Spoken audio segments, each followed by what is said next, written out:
तो नमस्कार दोस्तों, राजा भैया ब्राज़ील वाले में एक बार फिर से आप सभी का हार्दिक स्वागत है। तो दोस्तों, बहुत इंटरेस्टिंग टॉपिक लेके आया हूँ। जो ब्राज़ीलियन लोग हैं वो लोग क्रेडिट कार्ड और ईएमआई पे जीते हैं, जैसा आपने टाइटल में पढ़ा। तो कैसे होता है ये सब, उसके बारे में हम बात करने वाले हैं। तो दोस्तों, कैसा होता है कि इंडिया में हमारी थिंकिंग थोड़ी अलग होती है कि भाई अगर पैसा ना हो तो कोई चीज़ मत लो, पैसा हो तभी लो कुछ भी चीज़ लेनी है, गाड़ी लेनी है ना। ट्रेडिशनल हमारा थिंकिंग है कि भाई जितना चादर है उतना ही पैर पसारना चाहिए। तो जितना आपकी कैपेसिटी है, पैसा हो तो चीज़ लो, नहीं तो मत लो। ईएमआई लोन से हम लोग थोड़ा दूर रहते हैं। लोग लेने लगे हैं, ईएमआई पे लेते हैं, लोन लेते हैं, लेकिन अभी भी बहुत सारी जनता है मेरी तरह जो इन सब चीज़ों पे बिलीव नहीं करती। और मेरी भी यही थिंकिंग है कि भाई पैसा हो तो लो, नहीं तो मत लो, सीधी सी बात है। तो ब्राज़ील में ऐसा नहीं होता दोस्तों।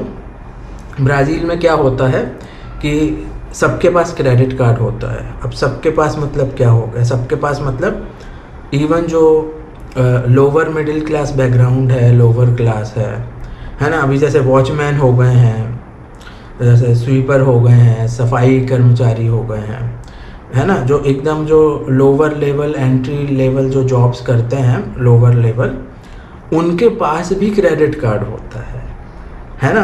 तो उन लोगों के पास भी क्रेडिट कार्ड होता है और वो क्या करते हैं कि पूरे मंथ में उसको यूज़ करते हैं क्रेडिट कार्ड को। जैसे मुझे कुछ चाहिए होगा, सुपरमार्केट से सामान चाहिए होगा, मैं क्रेडिट कार्ड यूज़ करूँगा। मुझे कहीं रेस्टोरेंट में खाना होगा, क्रेडिट कार्ड यूज़ करूँगा।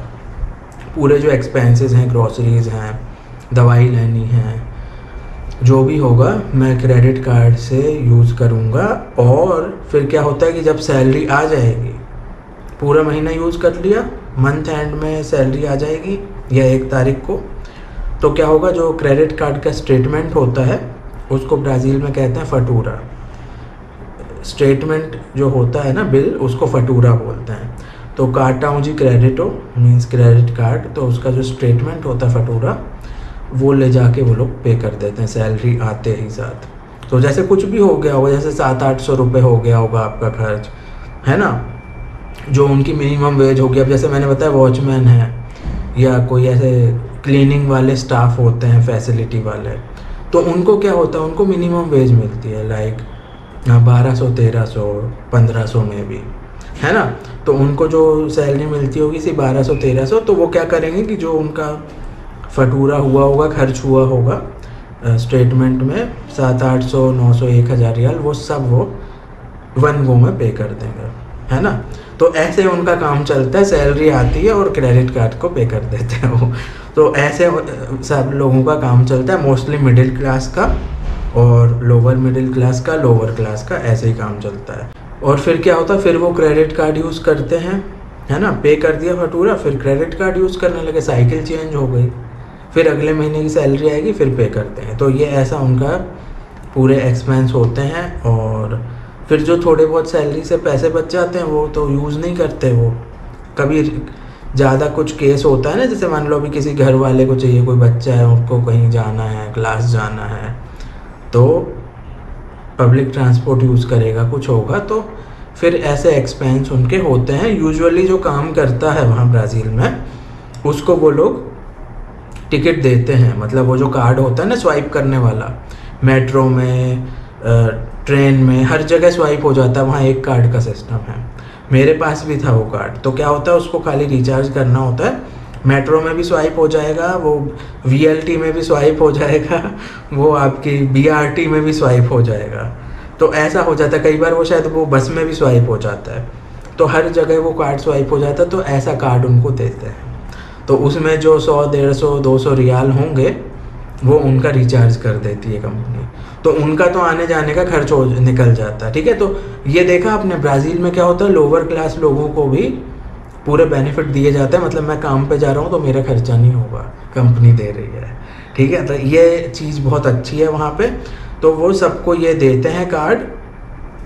तो अगर किसी और फैमिली मेम्बर को कभी कुछ ज़रूरत पड़ेगी तो फिर कैश रहता है उनके पास, है ना। कुछ इमरजेंसी हुई, कुछ भी हो, कभी कुछ इमरजेंसी हो, कुछ भी हो, तो कैश रहता है उनके पास। और तीसरा चीज़ ये है कि अगर उनको कुछ बड़ी चीज़ लेनी है, जैसे मोबाइल है, इलेक्ट्रॉनिक आइटम है, वॉशिंग मशीन है, फ्रिज है, टीवी है ना, कुछ बड़ी चीज़ लेनी है तो फिर वो कैसे करेंगे? तो वो क्या करते हैं दोस्तों, वो लोग EMI पे उसको बांध लेते हैं, ठीक है। क्रेडिट कार्ड की EMI से वो परचेज़ कर लेते हैं। तो जैसे मान लो उन्होंने मोबाइल लिया 1500 रियाल का, तो उसकी कुछ किस्त आएगी, 12 EMI ले लेंगे वो, और उसकी किस्त आएगी में भी 100-150 रुपये कुछ आएगी, है ना, अराउंड 150 पकड़ लो। तो क्या होगा, उनका 100-150 रुपये जो किस्त आएगी वो हर महीने उनके क्रेडिट कार्ड में आती जाएगी। तो जब वो फटूरा पे करने जाएंगे ना, मान लो 800 रुपये उनके स्वाइप करने के वो सब एक्सपेंस हो गए खरीदारी के, और उसमें 150 ये भी आ जाएगा, तो वो सारा वो पे कर देंगे। तो वहाँ पे ये लोग क्या करते हैं, कुछ ख़रीदना होता है तो भी वो EMI पे क्रेडिट कार्ड से ले लेते हैं, और ऐसे ब्राज़ीलियन लोगों की लाइफ चलती है। बहुत सारे हर जगह ऐसे ही मैंने देखा है, इवन रियो में, साओ पाउलो में, कुर्तिवा में ऐसे ही लोग करते हैं कि भाई क्रेडिट कार्ड का स्टेटमेंट पे कर देंगे। और हमारे यहाँ भी अभी क्रेडिट कार्ड चलन में आ गया है और EMI पे लोग लेते हैं, और मे बी और ज़्यादा लोग यहाँ पे भी करने लगे जैसे ब्राज़ील में होता है। तो दोस्तों ये एक इन्फॉर्मेटिव वीडियो था ब्राज़ील के बारे में, कुछ इंटरेस्टिंग इन्फॉर्मेशन, डेली कैसे वो लोग रहते हैं, क्या हैबिट्स हैं उनकी। तो यहाँ पे हमने बात की कि भाई कैसे वो EMI और क्रेडिट कार्ड पे जीते हैं लोग। तो दोस्तों इन्फॉर्मेशन कैसी लगी कमेंट करके बताइएगा। वीडियो देखने के लिए बहुत बहुत धन्यवाद। जय हिंद, भारत माता की जय, वंदे मातरम।